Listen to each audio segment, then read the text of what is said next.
What's up, everybody? It's Showtime as TheBlaziking, and we're here for the newest Honkai Star Rail trailer. Eventually did come out yesterday, so I probably should have recorded this yesterday, but I didn't see it until I'd already uploaded the Pokemon video, so... But we here, and we gonna get to it. Describing the IPC Strategic Investment Department, the first things that come to mind are their composure and the belief that the cosmos is in their hands. That The Sampo? most dazzling members of the department are certainly those handpicked by Diamond himself, the 10 Stone Hearts. With careful planning and precise calculations, Gorgeous. they hunt down the debts owed to the IPC. Annoying. But there is one Stoneheart who stands out, who does not believe in meticulous calculations. He trusts only the chips in his hand and has the guts to risk it all. He is the rising star of the Strategic Investment Department, Aventurine! For today's episode of Keeping Up with Star Rail, Mr. Aventurine's good friend, the Intelligentsia Guild's brilliant doctor... How long is this, by the way? I think it's only like, 5 minutes. Ratio! I wouldn't say we're friends, but he is not awful to work with, compared to the rest of the fools. Not awful means outstanding in Dr. Ratio's dictionary. It's Sure, a C why not? at best. Oh? Then let's see what our C student Aventurine is capable of. Aventurine is an imaginary character following the path of preservation. As the non-performing asset liquidation specialist of the Strategic Investment Department, his gorgeous appearance alone has debtors fleeing for their lives. I keep telling him the flashy outfits are just making his job harder. But that's Yeah, all right, but they because look Aventurine nice. never lets the enemy get away. Aventurine's basic attack can deal imaginary damage to a single enemy based on his defense. Running away is probably wiser than foolishly putting up a fight. Exactly! Faced with foolish enemies, Aventurine unleashes the power of the Amber Lord. Aventurine's skill provides allies with a fortified wager shield for a set number of turns. The shield is stackable up to a limit. It's worth noting, effect res will increase on an ally with fortified wager, and when the ally is attacked, Aventurine accumulates stacks of blind bet. When Aventurine has fortified wager, he can resist crowd control debuffs. However, this effect does have a cooldown. Upon reaching a certain number of blind bet stacks, Aventurine consumes the stacks to launch a follow-up attack that deals minor imaginary damage to a random enemy, bouncing a certain number of times. This combat strategy I mean, that's is pretty cool. completely illogical. Well, there's no point in teaching a gambler logic. Well, when Aventurine uses his ultimate... It was kind of giving me more reason to, like, hyper grind for Jade on my alt account so I can get him. Not on my main, but on my alt. He also deals imaginary damage to the enemy based on his defense. When an ally attacks an unnerved enemy, the crit damage dealt will increase. Just seeing blind bet in action sends me into a cold sweat. He has a motto. Temptation is a virtue, but hesitation is fatal for gamblers. Aventurine's technique thoroughly lives up to this motto.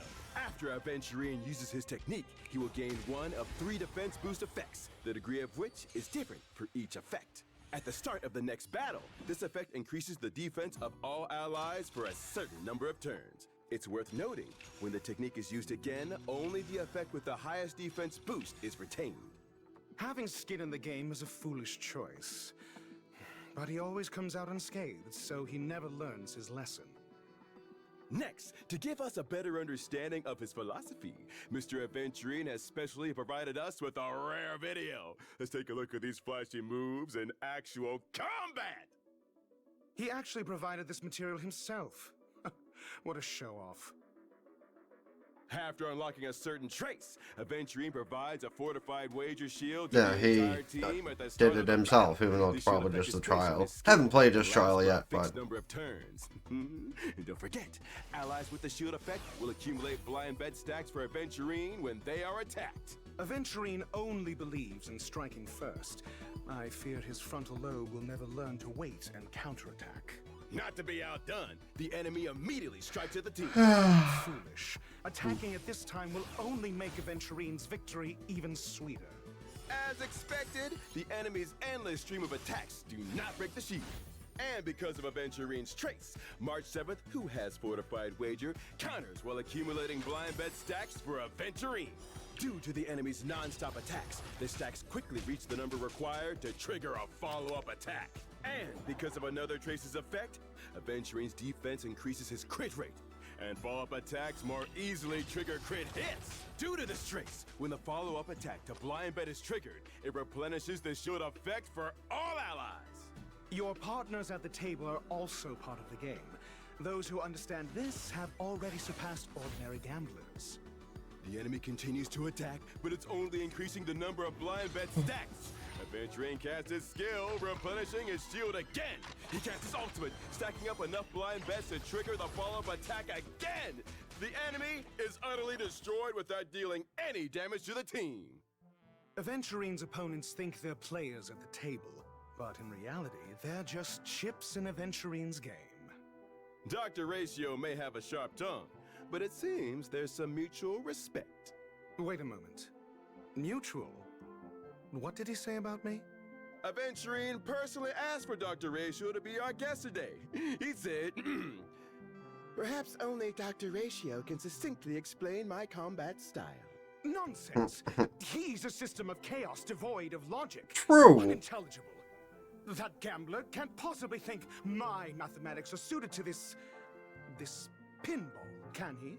He also said Dr. Ratio will vigorously deny this, but if he didn't fully understand my abilities, why would he accept the invitation to come on the show? That's not... I... Got him. That's funny.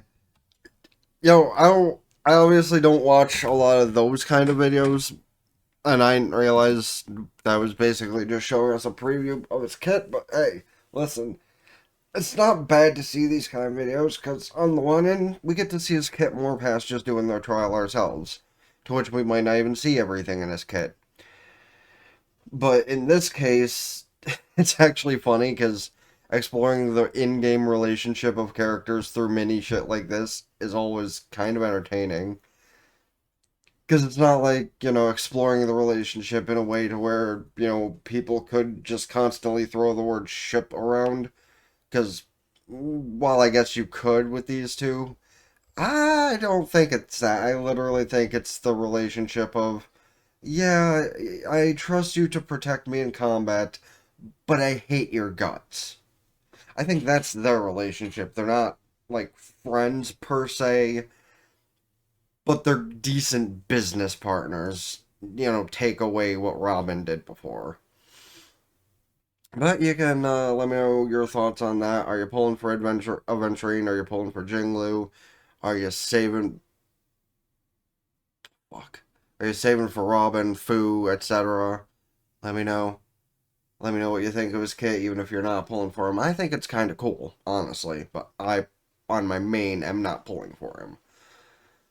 And of course, the usual. Please don't forget, hit like, subscribe to the gaming channel. This is the gaming channel. The review channel in the description down below. Ring both bells like Facebook follow to keep updated with things. TikTok, Patreon, and of course Twitch, where I play most of my Star Rail stuff that is, like, important. Subscribe there for benefits. Can do so at Twitch Prime for free. And all that being said, it's been TheBlaziking. So, ta-ta for now. Peace.